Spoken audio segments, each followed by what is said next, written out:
Nvidia's partnership with Saudi Arabia specifically to build a massive 500 megawatt data center with Humain, which is the kingdom's new AI venture. They're going to be deploying hundreds of thousands of GPUs in Saudi Arabia, especially over the next 5 years, about 18,000 specifically of the Blackwell GB300 in the next 5 years, guys. The real showstopper, though, from Nvidia's CEO was that he was directly referring to Blackwell chips on stage. Listen in. But this is 2 Blackwells, and it's 2,500 watts, 2,500 out of the 500 gigawatts of computing infrastructure that's going to be built.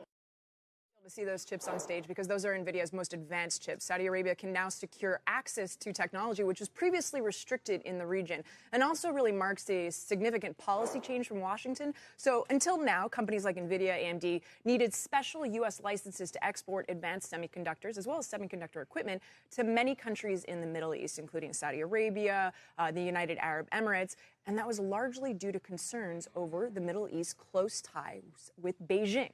Saudi Arabia, keep in mind, largest trading partner is China. But as Saudi Arabia pushes towards its Vision 2030, what it calls, which has a goal of having AI contribute 12% to its GDP just in the next several years, this partnership with Nvidia could be transformative. Why? Because Nvidia will be able to access new markets across the Middle East, signaling a new chapter in both U.S. export policy as well as the global AI infrastructure race. Are we no longer at a point where everyone's being rationed and there's kind of supply issues here? In other words, Nvidia can sort of service this open-ended demand?